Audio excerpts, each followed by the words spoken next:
Қайырлы күн баршаңызға. Менің YouTube каналыма қош келдіңіздер. Менің YouTube каналыма тіркеліп қоңыраушаны басып қойсаңыздар, алдағы уақытта көптеген рецепттермен сіздермен бөлісіп отырамын. Бүгін осындай бауырдан өте дәмді болып шығатын рулет дайындаймыз. Міндетті түрде жасап көріңіздер. Өте дәмді болып шығады. Ол үшін бізге менде осындай сиырдың бауыры сыртындағы пленкаларынан жақсылап тазартып, артық майларының барлығын тазалап алатын боламыз. Осылайынан бөліктерге бөліп алдым мен. Енді осыны 500 граммдық бауыр қажет болады бізде. Менде осындай азғантай жылқының бауырын да қосып жібердім. Осыны таразыға өлшеп алып, енді осыны блендерден өткізіп аламыз. Осыны блендерден жақсылап өткіземіз. Мінекей, менде осыны шағын ғана блендер. Сол себепті бөліп алып өткізіп алдым. Мінекей, осындай болады массамыз. Енді осы массаны, бауырды біз осы блендерден екі қайталап өткіздім. Өйткені ортасында іртіктері қалып кетпеуі қажет. Екі қайталап өткізіп алыңыздар сіздерде. Мінекей, осылайынан бөліп алып, жақсылап блендерлеп аламыз. Түйіршіктері кету керек. Блендермен айналдырғанда. Мінекей, барлығын осылайынан блендердің көмегімен өткізіп алдым. Енді осыған үстіне енді сүтімізді құямыз. Блинчик болу үшін енді осындай сүтімізді құямыз. Үстінен жұмыртқамызды, тұзымызды, содамызды саламыз. Бұда сода салған себебім жақсы көтерілетін болады. Осындай қара бұрышымыз, дәміне қарай қара бұрышымызды саламыз. Және сұйық майымызды салып, ұнымызды салып, мінекей, осы таразының көмегімен барлығын өлшеп жасайтын боламыз. Мінекей, енді осыны бір араластырып аламыз. Бізде түйіршік болып қалып кетеді. Сол себепті осы массамызды тағы да блендерден өткізіп аламыз. Сол кезде ұнның түйіршіктері қалмайтындай болады. Мінекей, мен осындай бауырымызды мінекей осындай өткізіп алдым. Мінекей, біздің массамызды дайын болды.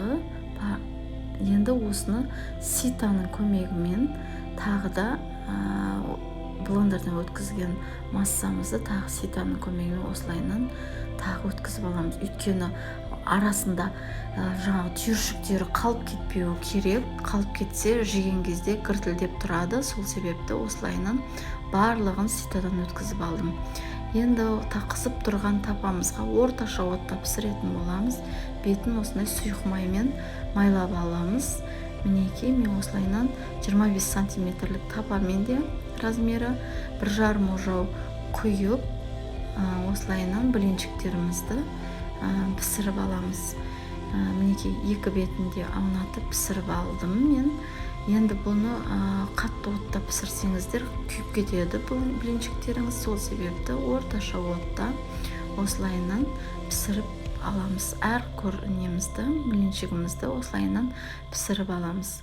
1,5 ожау құямыз. Мінекей, бір келкі қылып бәрін құйып дайындап пісіріп алдым мен осылайынан. Сіздер де осылайынан пісіріп дайындап алыңыздар. Жыртылып кетпесін, бөлініп кетпесін, соған мән беріп пісіріңіздер. Мінекей, менде блинчиктерім дайын болды. Енді біз ортасындағы салмасын дайындайтын боламыз. Міне салмасына мен осындай бірінші пиязымызды турап алдым. Осылайынан қызып тұрған сұйық май құйып алдым. Қызып тұрған орташа отта тапамызға бір үлкен пиязымызды жақсылап қуырып аламыз. Мінекей, орташа бөлшекке бөліп мен осылайынан қуырып алдым. Енді оның үстінен түйіркіден өткізілген сәбізімізді, бір штук сәбізімізді де салып, жақсылап осылайынан жұмсарғанша жақсылап араластыра отырып қуырып аламыз. Дәміне қарай тұзымызды және қара бұрышымызды салатын боламыз аз-аздан. дәм беру үшін мінекей осылайынан жұмсарғанша жақсылап қуырып аламыз. Мінекей біздің салмамызға сәбіз бен пиязымыз дайын болды. Енді піскен жұмыртқаны твердкіден өткіземіз, майонезімізді қосамыз.